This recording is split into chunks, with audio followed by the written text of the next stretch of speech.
Boa noite, meus amigos. Estamos aqui de volta. Como sempre, começamos invocando a Santíssima Virgem Maria e o Santo Padre Pio de Pietrelcina, para que roguem a Deus que nenhuma injustiça se cometa nesse programa. Quero lembrar vocês que de 23 a 28 de maio eu vou proferir aqui em Colonial Heights, Virgínia, o curso Metafísica, a Estrutura do Ser, em 6 aulas. Informações e inscrições com o senhor Eduí Ferro, eduí com y.ferro@uol.com.br ou pelos telefones 041 3527 0987 ou 041 9974 4443. Desta vez, os que vierem terão a opção de hospedar-se na casa da professora Margarita Noyes em vez de ir num hotel, o que, portanto, vai sair muito mais em conta. Dentro de alguns dias eu colocarei no meu site as instruções para isso. Muito bem, aqui o Tiago Cadedo me escreve dizendo assim: o ódio aos cristãos já é uma realidade preocupante. O simples fato de se expor como a atuação benéfica, algo como a atuação benéfica da Igreja Católica em Uganda, já é motivo suficiente para que você seja ridicularizado e obrigado a ouvir coisas como queimem o Papa.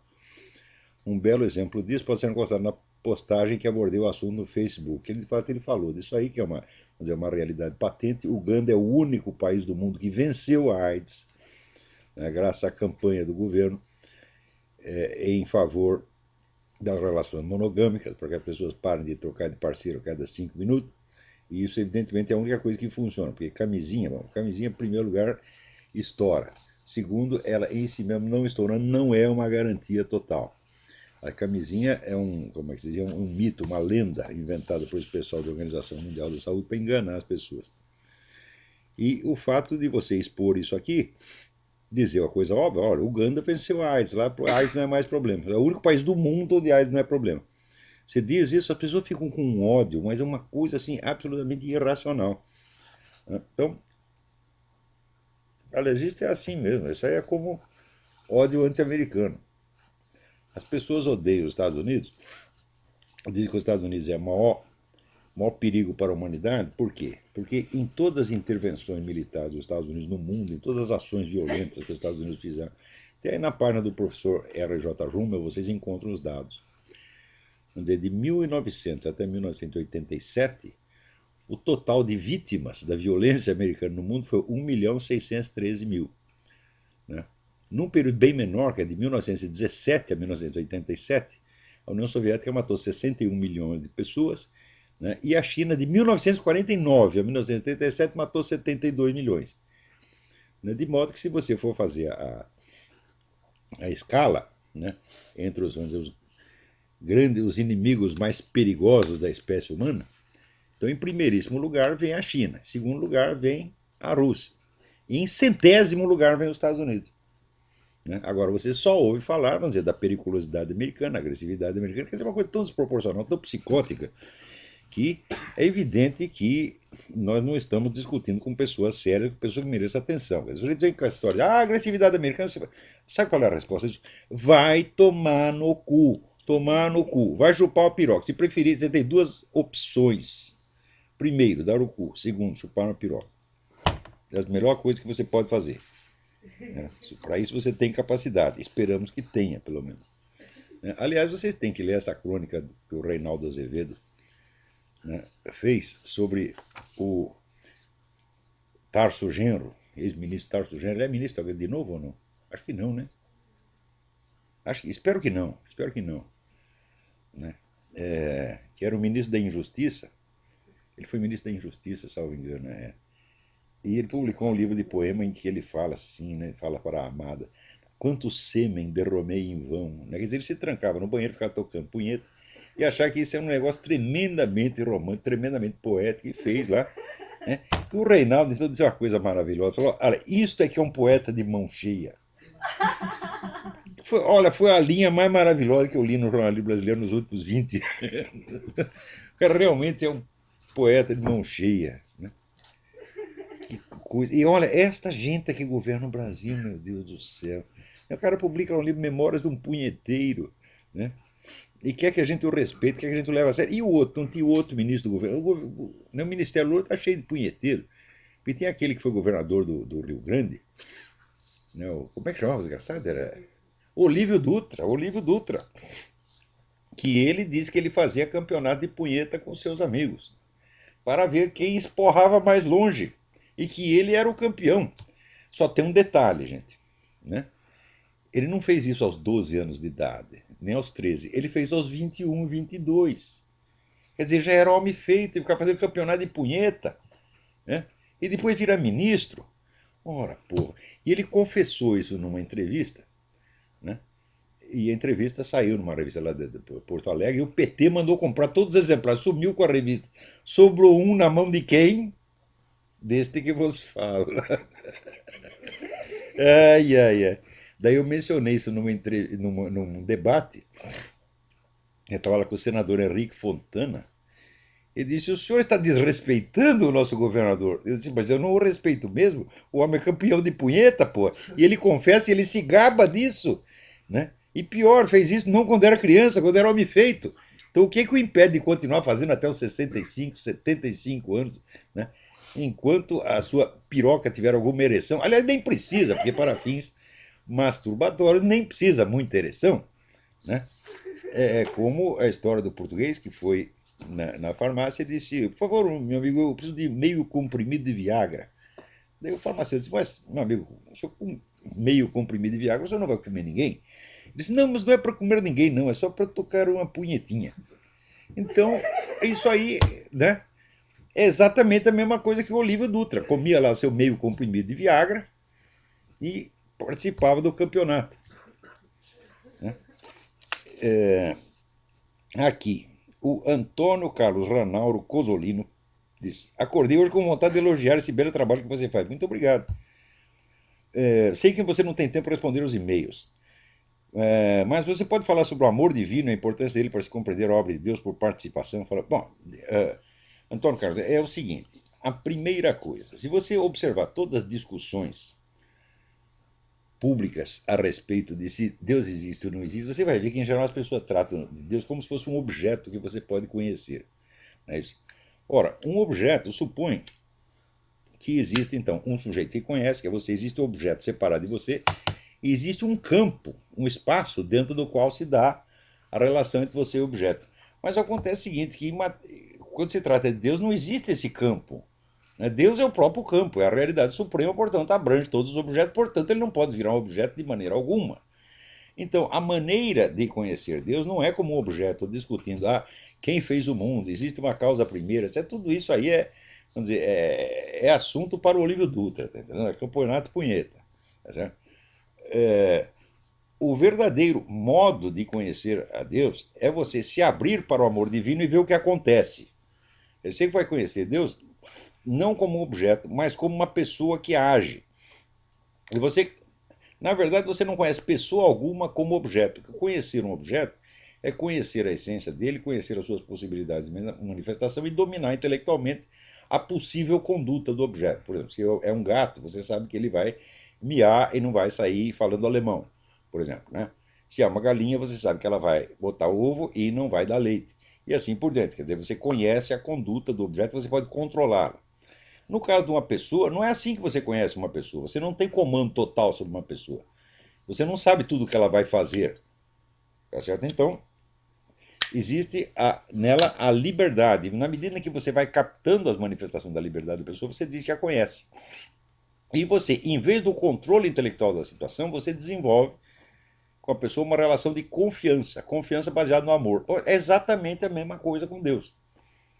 Então, o que você tem que fazer é o seguinte: pedir a Deus que se manifeste na sua vida. Vou te dar uma sugestão. Tem uma prece que Deus nunca deixa de atender. Nunca, nunca, nunca, nunca.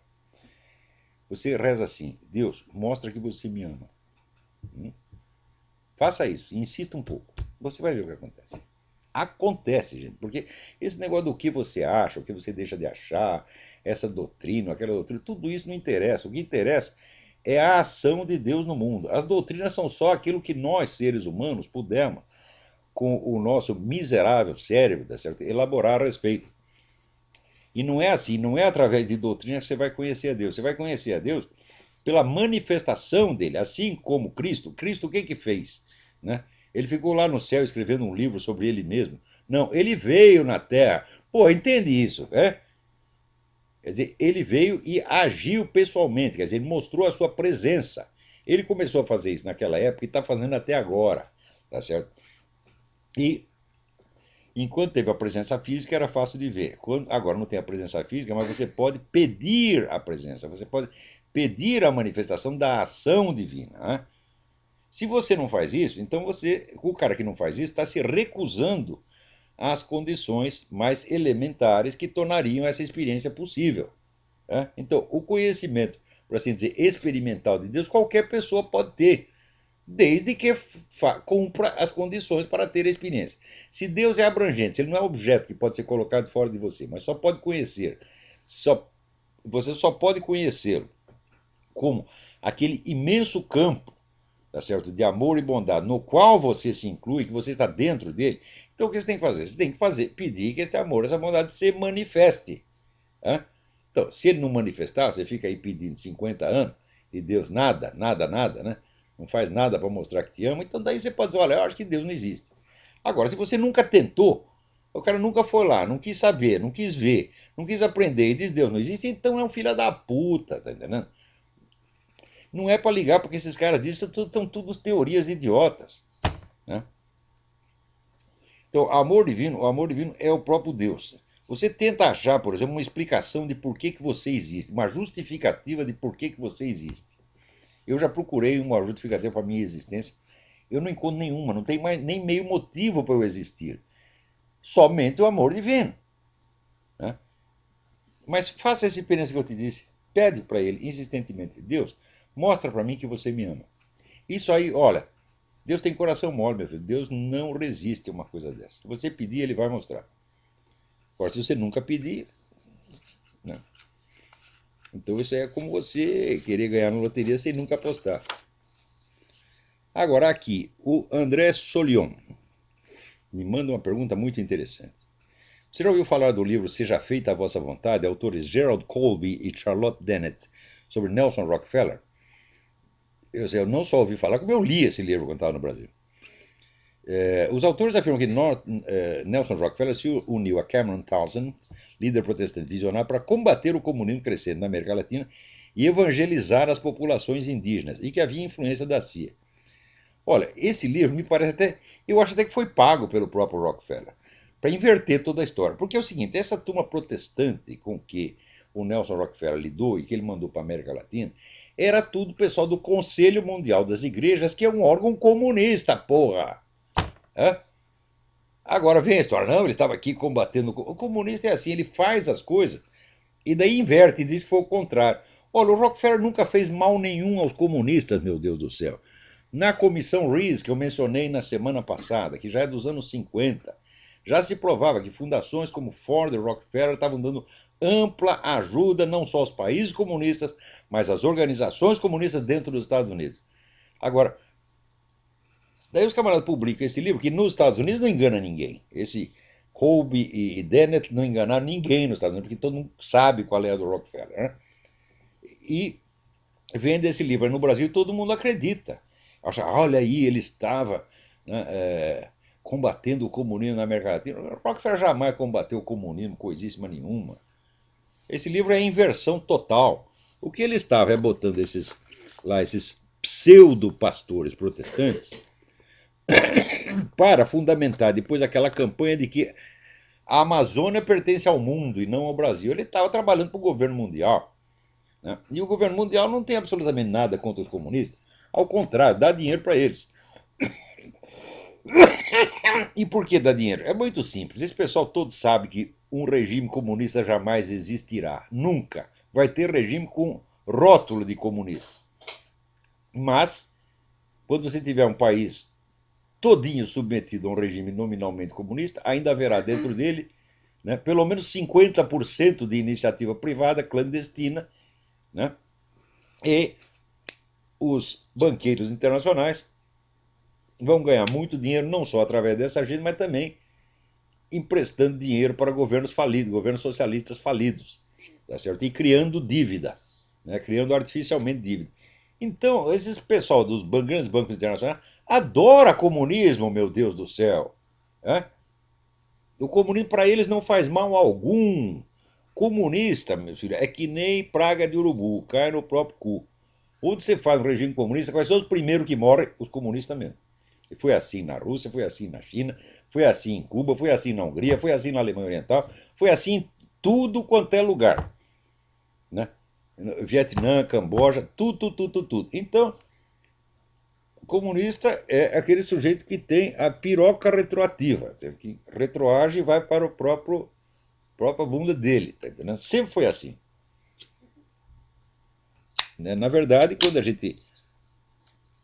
vamos dizer, a gente combate a ideia comunista, mas digo, mas olha, a vida dos comunistas depende dos anticomunistas, meu Deus do céu. Porque quando o comunista vence, no instante seguinte ele está morto. Agora, se a gente impede o cara de vencer e manda ele para casa, ele tem alguma chance de sobreviver. Sempre foi assim. Agora, procura este negócio da comissão REESE, REESE, e lá você vai ver não a opinião de dois repórteres, mas o que foi a conclusão oficial da comissão de inquérito da Câmara dos Representantes dos Estados Unidos a respeito da ação dessas grandes fundações. Você veja, por exemplo, você entra na USP, você vai lá o seu vestibular para a USP, daí no dia que você passa, no dia que você vai fazer a inscrição, já está o cara da Fundação Rockefeller, já está o cara da Fundação Ford te oferecendo dinheiro se você fizer trabalhos universitários que fortaleçam os programas deles. Como, por exemplo, a lei de cotas, casamento gay, essa porra toda, tá entendendo? Que é o programa da esquerda internacional. Eles estão enchendo vocês de dinheiro para. Você quer trabalhar para eles, quer defender as teses deles, quer defender as propostas deles, eles te enchem de dinheiro. Agora, chega lá e fala, olha, eu quero fazer uma tese sobre a colaboração do Nelson Rockefeller com os comunistas. Ah, meu filho, aí não tem jeito. Né? Ninguém vai te pagar para dizer a verdade. Outra coisa, vou te dar uma recomendação. Procura os livros de um cidadão chamado Anthony Sutton, S-U-T-T-O-N. E foi um economista brilhante que dedicou a sua vida a estudar a colaboração do capitalismo internacional, especialmente americano, e especialmente os Rockefeller, Morgan, etc., com os regimes totalitários, comunista e nazista.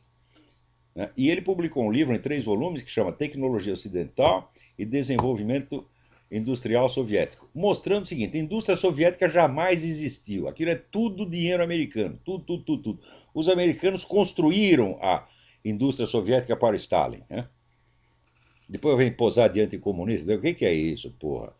Assim, peraí, tem alguém na linha. Alô, quem é? Olavo? Eu?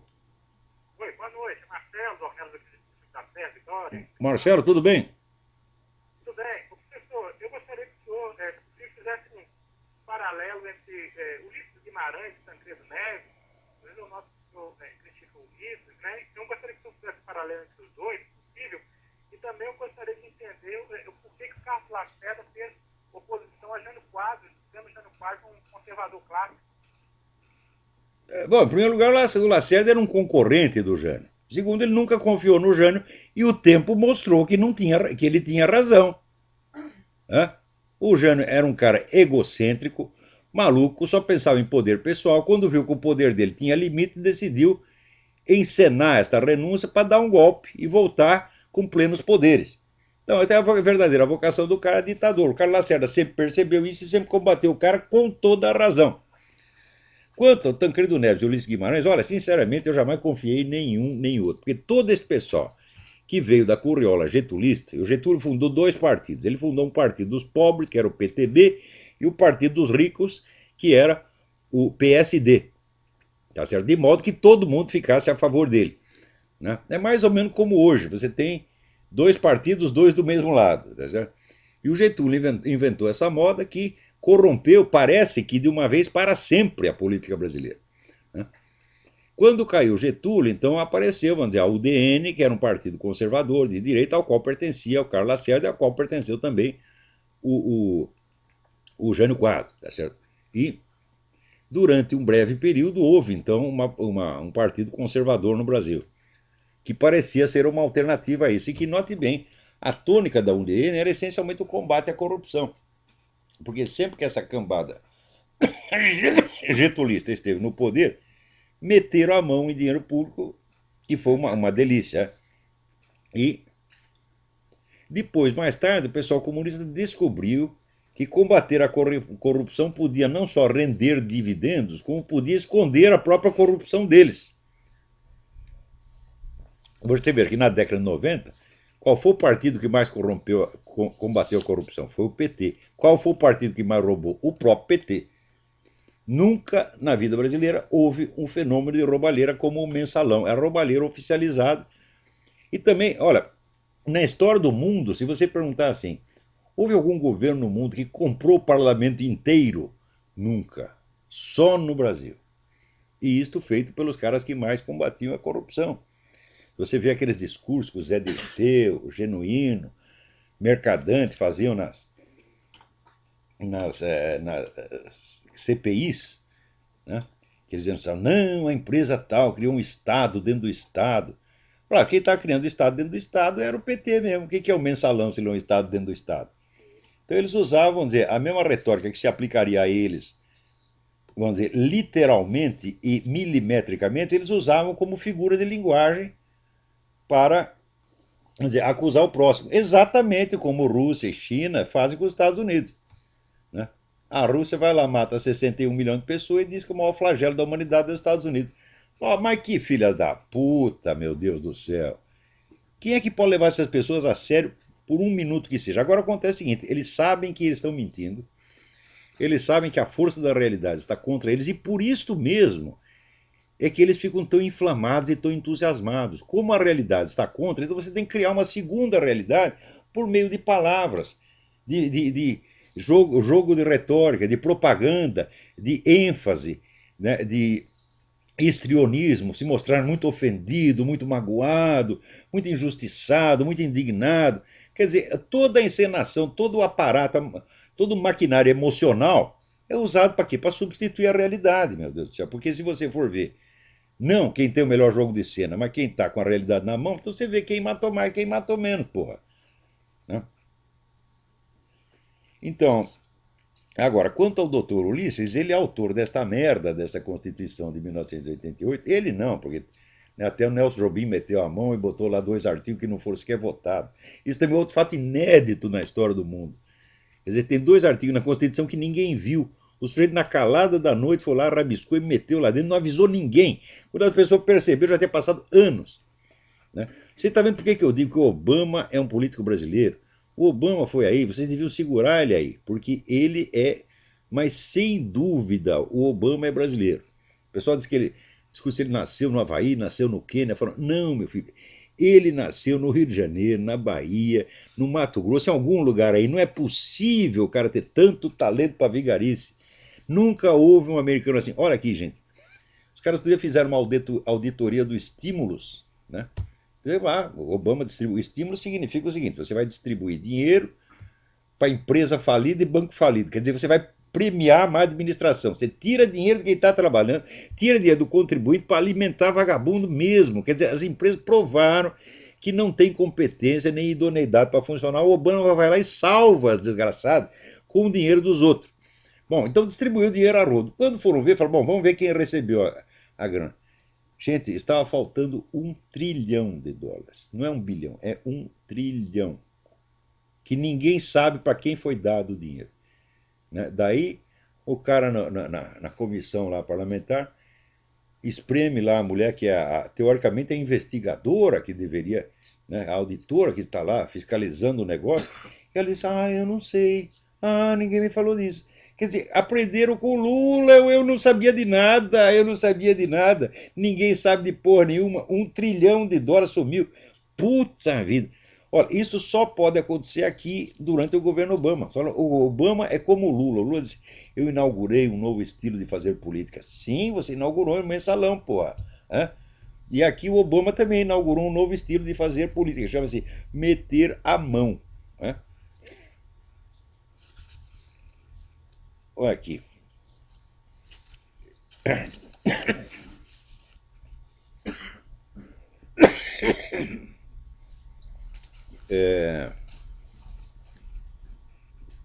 Aqui, uma mulher morreu nessa quarta-feira na explosão de uma bomba em um ponto de ônibus em Jerusalém. O ataque deixou ao menos 25 feridos, segundo a polícia israelense.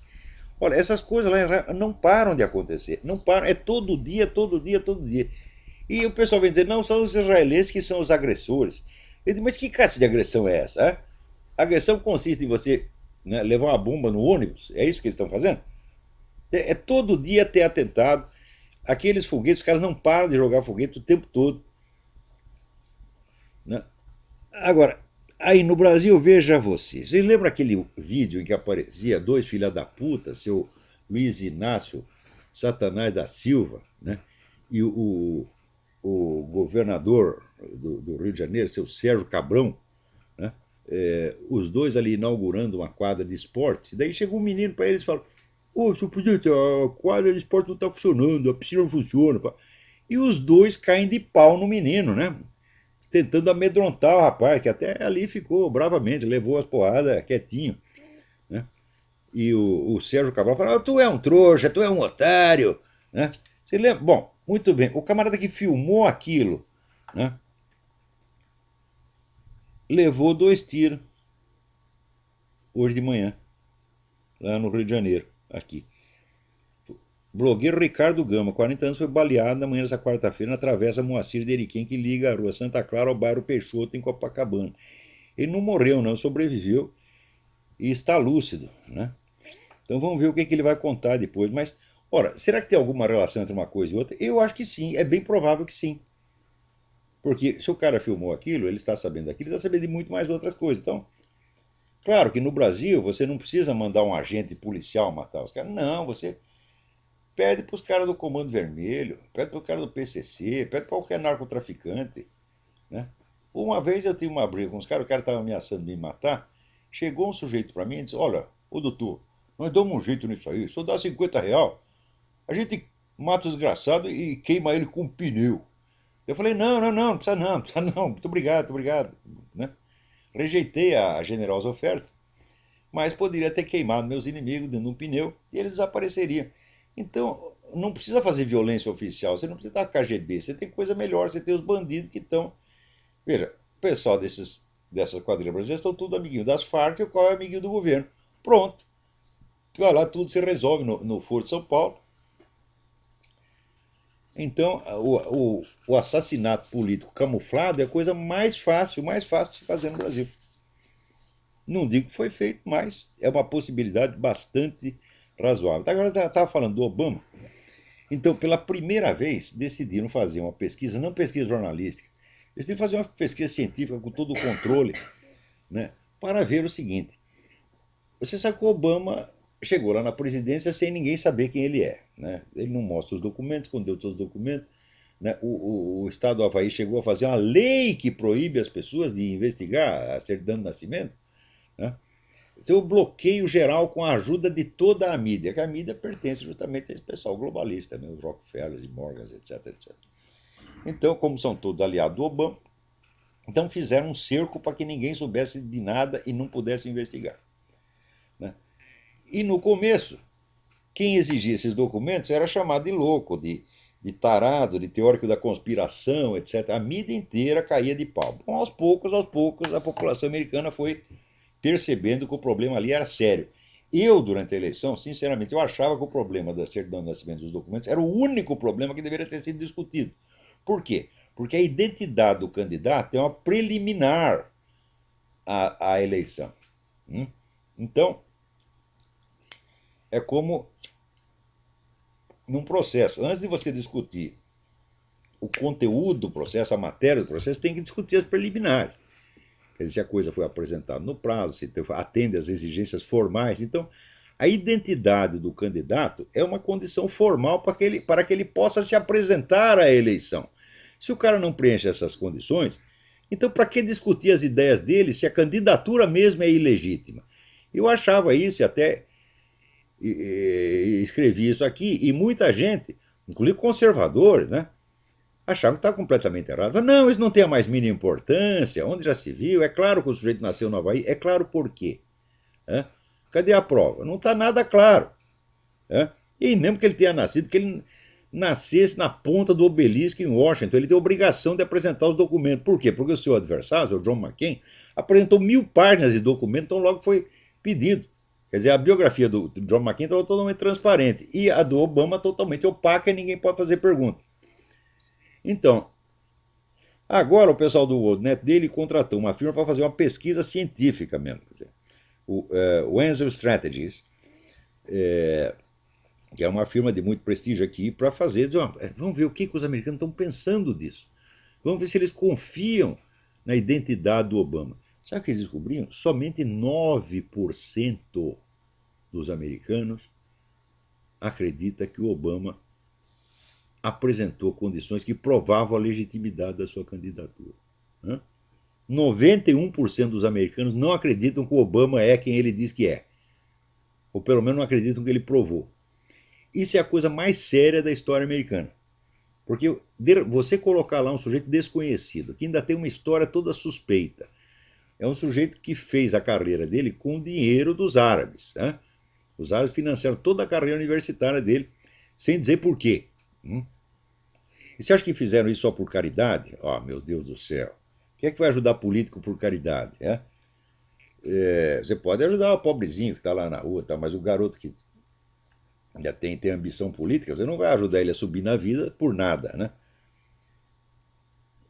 Então, não quiseram levar a sério este problema da certidão de nascimento e, aliás, se concentravam, levavam a discussão para isso. Obama nasceu no Havaí ou não nasceu no Havaí? Mas claro que o problema não é esse. O problema é que ele tem que apresentar os documentos, não importa onde ele nasceu. Né? Ele não pode ser um presidente secreto, porra. Né? E olha, agora a coisa, vamos dizer, a desconfiança, o ambiente de desconfiança nisso cresceu a tal ponto que 91% dos americanos não acreditam que ele provou a sua legitimidade de candidato. Então, isto é bom que eles tenham percebido isso, mas teria sido melhor que quem percebesse isso fosse o John McCain na eleição. Né? Quer dizer, quando teve a eleição aqui, depois eu publiquei até um negócio chamado Ask John McCain. Né? Pergunta para o John McCain por que ele não perguntou isso, isso e isso. Se ele está vendo que ele apresentou. Você vai lá, você apresenta lealmente os seus documentos e o outro não apresenta nada, como é que você não protesta? Como é que você aceita o jogo de carta marcada? É mesmo assim, você sobe vai estar numa luta de boxe, você vê o outro subir e botar uma ferradura dentro da luva e você não reclama. Né? E depois você perde a eleição, perde a briga e ainda diz que foi, né, o outro venceu lealmente. Ora, então você está colaborando, né, com um adversário desleal. Por que o John McCain fez isso? Por covardia? Por burrice? Porque levou algum dinheiro? Não sei. Não sei e quer saber? Jamais saberemos. A não ser que o John McCain, quando estiver com 153 anos, escreva um livro de memórias e decida contar a verdade. Peraí, tem alguém aí na linha. Alô, quem é? Alô? Alô, quem é? Gustavo? Gustavo, tudo bem? Tudo bom? E você? Tudo certinho, diga. Eu quero falar do prefeito do Rio de Janeiro, que às vezes a gente fala do governador, Sérgio Cabral, só que a gente esquece do prefeito também, que pode estar envolvido junto com o Sérgio Cabral nessa malandragem Putz a que vida. está acontecendo no Rio de Janeiro. Olha, eu morei no Rio de Janeiro 12 anos. Conheço a história do Rio de Janeiro. Olha, desde o Carlos Lacerda, os carioca nunca votaram certo. Nunca, nunca, nunca. Só vota em picareta, só vota em ladrão, só vota em comunista. É uma merda, viu? É um povo tão inteligente, tão simpático, mas chega na hora da política só faz besteira. Diga aí, quem é o cara? Não, o cara é o prefeito, é o prefeito atual do Eduardo Paes. Eduardo Paes. E às vezes eu acho que é aliado do Sérgio Cabral e que fez essa palhaçada com o blogueiro que estava comentando agora. Levou 2 tiros no rosto e uma vitória. Então, é bem possível que tenha político metido nisso. Não digo que seja Eduardo Paes, mas olha, havia muito interesse em eliminar esse rapaz, que estava fazendo um belo trabalho, rapaz corajoso, merece todo o nosso respeito. Agora, não tem como a gente querer falar do Rio de Janeiro se o governador pode estar metido nisso. Imagina um deputado estadual ou federal. Como que a gente vai ter uma solução para o estado do Rio de Janeiro? Eu acho que não tem mais, não é que não tem solução para o Rio de Janeiro, não tem solução para o Brasil. O Brasil escolheu o seu caminho, né, e o caminho é para baixo. Né? Então, durante um tempinho, parece ter um alívio por causa dos investimentos estrangeiros, mas logo isso vai acabar. Aliás, falando nisso, aqui o Marco Seifert me manda uma entrevista excelente do professor Reinaldo Gonçalves, um economista especialista em economia internacional, que desmonta toda essa conversa mole petista. Ah, o Brasil está crescendo tanto. Ele mostra o seguinte: o crescimento do Brasil foi menor do que o crescimento médio do mundo. O Brasil cresceu 4%, o mundo cresce 4,4%. Quer dizer, já ficou na rabeira. E assim por diante, né? Então, olha, a entrevista saiu no Correio Brasiliense do domingo, dia 20 de março. Reinaldo Gonçalves. Não deixem de ler, isso é muito interessante. Eu não posso reproduzir aqui porque a coisa é muito comprida. Mas não deixem de ler. Muito esclarecedor. Peraí, tem mais alguém na linha. Alô, quem é? Alô? Oi, professora Carlos do Rio, tudo bem? Carlos, tudo bem? Tudo bem. Professor, não sei se o senhor lembra, eu liguei para o senhor ainda antes da ocupação do Alemão e falei que seria feito um acordo para a fuga dos principais chefes. E foi feito mesmo, né? E isso não ocorreu. Não ocorreu? E o que acontece? Eles fugiram. O Ricardo Gama, hoje, existe duas grandes perguntas no Rio de Janeiro. A primeira pergunta é: onde eles foram parar? Como eles conseguiram fugir do cerco? E a segunda grande pergunta é: como parte da Polícia Civil do Rio de Janeiro retirou as armas dali e vendeu para uma outra comunidade, que era a comunidade da Rocinha? Que maravilha, que maravilha. Mas sempre foi assim, né? A apreensão de arma no Brasil é assim: apreende e vende de novo, às vezes pro mesmo cara. Aí, o que aconteceu? Do vice da Polícia Civil para baixo, caiu todo mundo, ficando somente o secretário. Né? E o Ricardo Gama começava a pesquisar esse grande acordo. Atrás desse grande acordo existe duas ONGs do Rio de Janeiro que estão batendo, e só pode monitorar, vai reaparecer um grande projeto de lei que é aumentar a quantidade e hoje dá um flagrante do tráfico. Quais são essas ONGs? Você tem o nome? O professor, eu quero ficar vivo Ah, para o senhor pesquisar, entendeu? Na verdade, uma delas intermediou essa situação lá no cerco, entendeu? eu acho que até sei qual é. Você vai pesquisar isso, vai levantar, eu estou passando só coisa. Então, esse projeto de lei, ele tem que ser aprovado, o pessoal da Nova Ordem está louco, de qualquer maneira, porque ele legaliza e que ande com um número, uma quantidade maior, seja de maconha, seja de cocaína, e aí você tem uma pulverização do tráfico sem poder prender as pessoas. O PT já apresentou esse projeto duas vezes na Câmara Federal e ele vai ser disfarçado agora. Atrás disso aí, atrás dessas duas informações, da tentativa de assassinato do Ricardo Gama. Meu Deus do céu. Olha, você está dando informações Milhões de dólares. importantíssimas. Nós falamos de uma cidade turística, nós estamos falando de dinheiro de uma grande empresa. Olha, o que descobrirem por aí, me mandem que eu divulgo aqui no programa. Não dou o nome do remetente. Né? É um direito elementar do jornalista proteger as suas fontes. Você pode me mandar tranquilo e diga. Se disser, ó, não menciono meu nome, eu não menciono o nome de ninguém, mas pode mandar a informação que eu digo aqui. Não tenho nada a perder, tô velho mesmo, vocês me mataram, já. Morrer depois de velho, qual é a vantagem?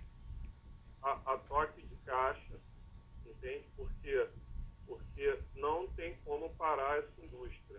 Eles são sócios da indústria, não tem como parar essa indústria. Eles vão aumentar a quantidade que o usuário, teoricamente, pode ter, e todo traficante vai passar por usuário. Eles vão passar a trabalhar com quantidades menores e vão poder circular a cidade. Quando for feito flagrante, ele é só um usuário. Olha, o narcotráfico é essencial para a subsistência da esquerda latino-americana inteira. Se você, por um lado, você vê o que está acontecendo localmente no Rio de Janeiro, por outro lado, você acompanha E a parceria desses partidos de esquerda com as Farc no quadro do Foro de São Paulo, você pega o quadro inteiro. Né? O narcotráfico está no poder. Exatamente. Do outro lado, né, se reativa aqui uma CPI das armas e se reativa no Congresso Federal. Eles estão todos articulados a proibição de que a gente compre arma. Mas lá, Claro, só pode ter arma os traficantes e a turma do PT, porra. Esse é exatamente o esquema que o Hitler fez na Alemanha. Né? Você tira as armas, primeiro você tira as armas do judeu. Né?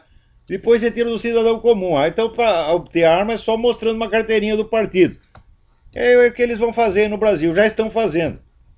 Exatamente. Então, eu vou até mandar, mas monitora, porque essa lei vai reaparecer disfarçada ou não. Eu vou ficar atento, mas você está aí, eu estou aqui, eu estou longe. Então, me mande por e-mail.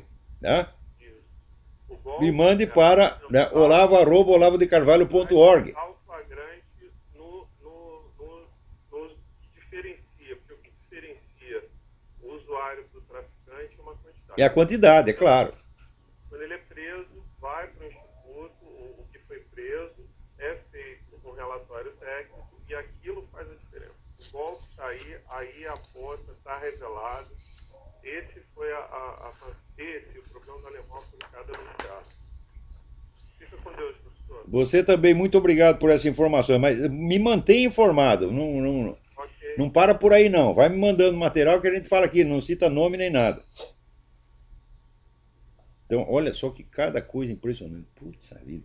Quer dizer, olha, o pessoal fala o buraco é mais embaixo, falou, olha, não tem embaixo, não tem né, o fundo, não tem fundo essa porra.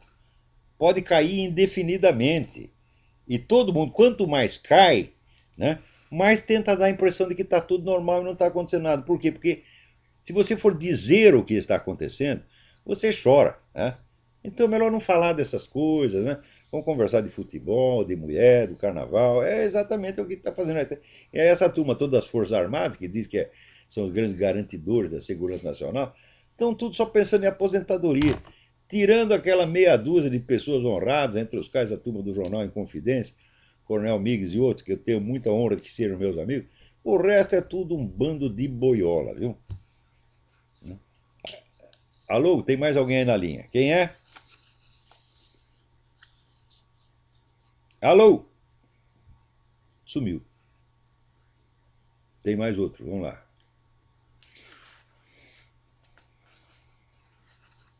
Alô? Alô, professor? Sim, quem é? Matheus. Matheus, tudo bem? Bem, professor, eu gostaria de perguntar sobre esse tal da UNILA, Universidade da Integração da América Latina. Numa reportagem que falava que ela vai ser montada no Paraná e ela vai ter metade das vagas para estudantes colombianos, chilenos. É o programa do Foro de São Paulo, meu Deus do céu. Os caras estão tomando tudo e gastando dinheiro do governo para fazer essas merda. E todo mundo está deixando. Quer dizer que a tolerância do pessoal para com essa esquerda brasileira, latino-americana, é uma coisa absurda, absurda. Quer dizer, coisa de masoca mesmo.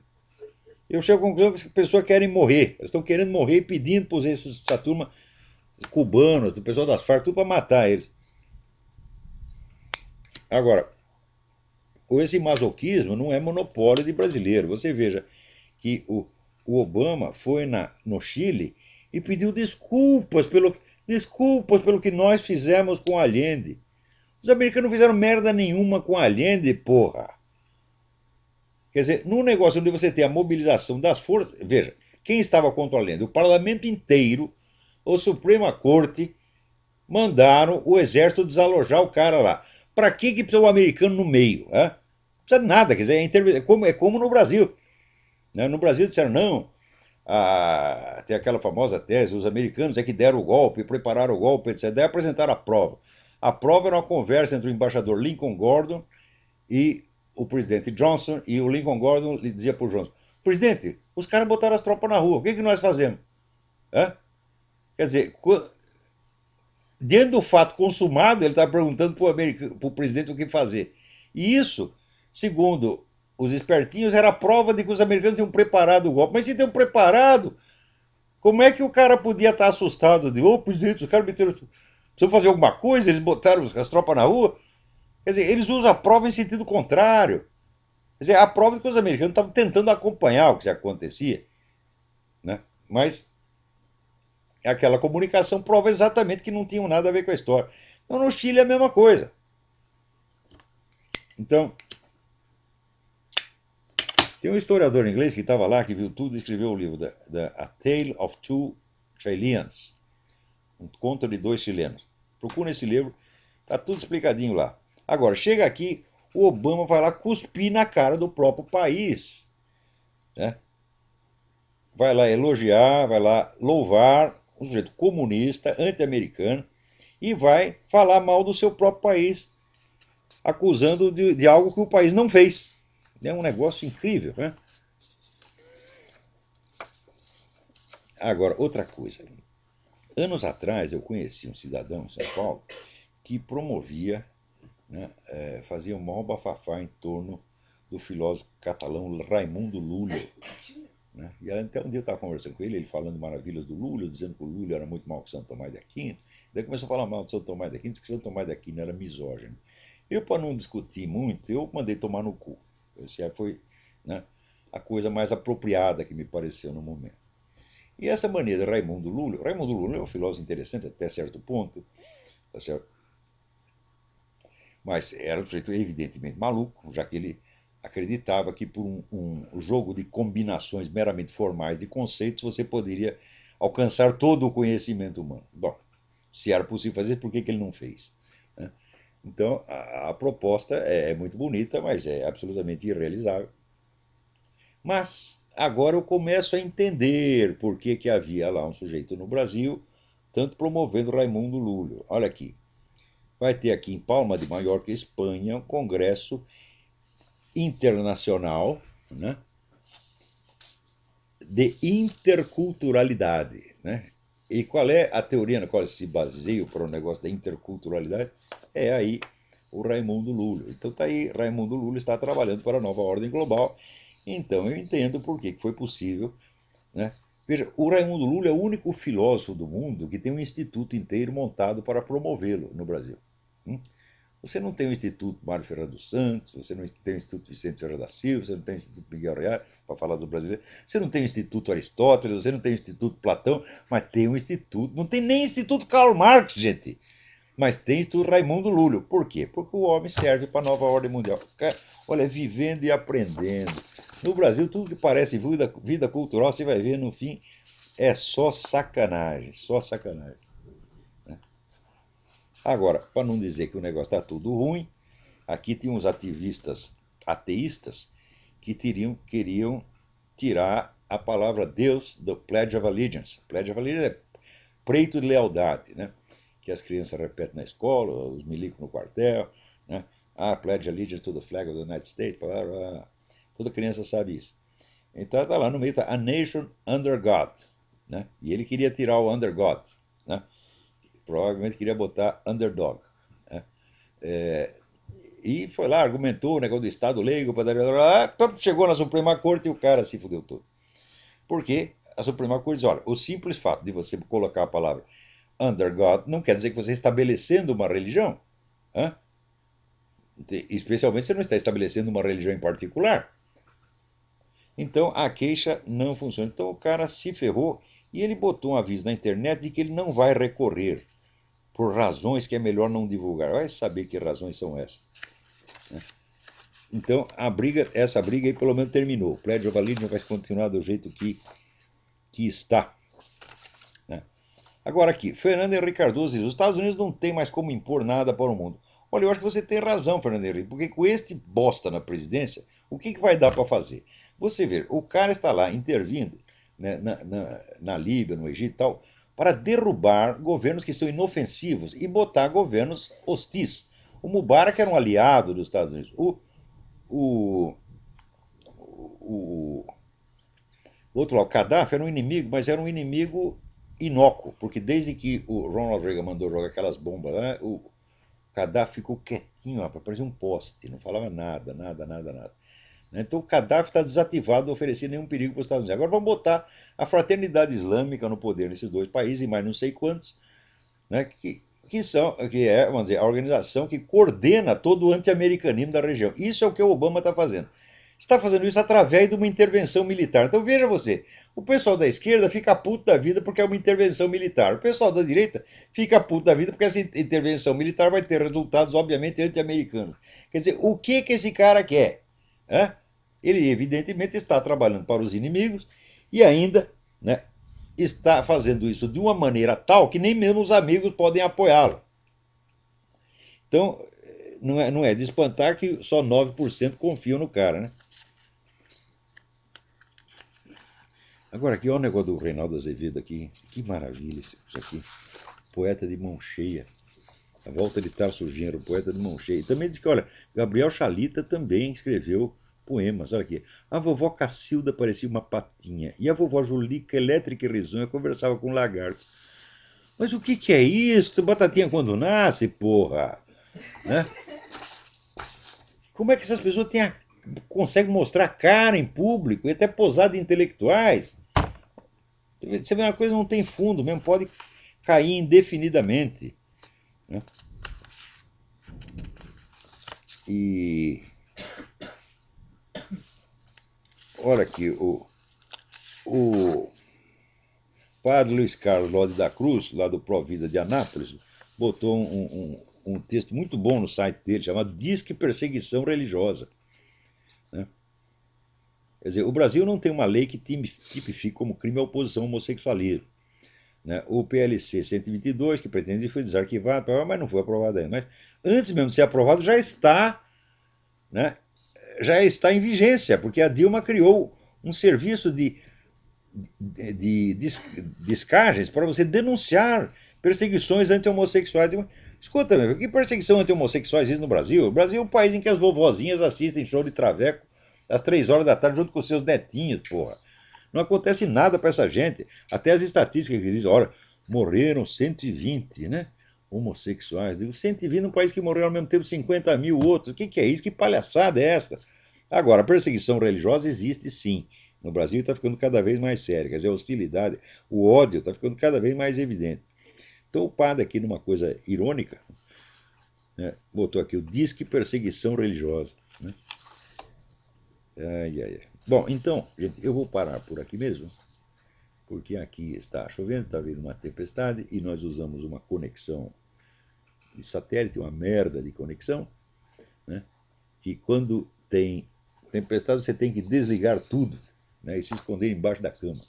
É exatamente o que nós todos vamos fazer. Até a semana que vem, muito obrigado.